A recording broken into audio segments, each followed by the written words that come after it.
இன்றே டவுன்லோட் செய்து உங்கள் ஃபேவரட் ஷோக்களை என்ஜாய் பண்ணுங்க. என்னங்க இந்த கோயிலுக்கு வந்திருக்கோம்? ஆமா ஜானகி, இங்க வரணும்னு நீ ரொம்ப நாளா கேட்டுக்கிட்டு இருந்த இல்ல? ரொம்ப நாளா என்னால உன்னை இங்க கூட்டிட்டு வர முடியாம இருந்துச்சு. இன்னைக்கு ஆண்டவனா நம்மளை இங்க வர வச்சிருக்கான். அவங்க யாருக்கும் நம்மள தெரியாது. அதனால இன்னைக்கு ராத்திரி நாம இங்க தங்கறதா சரியா இருக்கும். வா.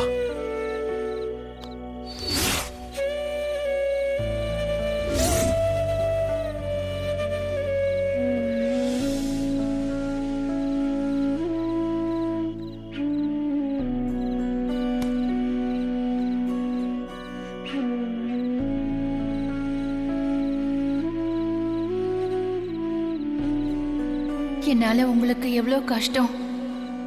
அந்த ராத்திரி நேரத்துல எதுக்காக கோவிலுக்கு போனேன்னு இது வரைக்கும் நீங்க கேட்கல. அதுதான் என் மனசை இன்னும் அறுத்துட்டு இருக்கு.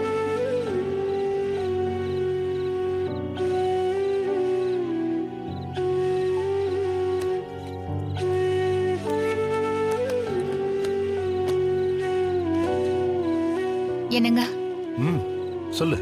ராத்திரி நீங்க போட வேண்டிய மாத்திரை எல்லாம் எடுத்துட்டு வந்திருக்கேன். ஆனா கிளம்புற அவசரத்துல சாப்பாடு எடுக்க மறந்துட்டேன். இப்ப சாப்பாடு நான் இப்ப சாப்பிடுற மனநிலையில இல்ல ஜானகி. ஒரு நாள் மாத்திரை போடலைன்னா என்ன ஆயிட போகுது? அப்படி சொல்லாதீங்க. 1000 கஷ்டங்கள் வந்து போகும். அதுக்காக உடம்ப பாத்துக்காம இருக்க முடியுமா? வீட்டுல 3 வேளையும் சாப்பிட்டு நேரத்துக்கு மாத்திரையும் போட்டு அங்க கிடைக்காத ஒரு அமைதி, நிம்மதி எனக்கு இங்க வந்ததுக்கு அப்புறம் கிடைச்ச மாதிரி இருக்கு.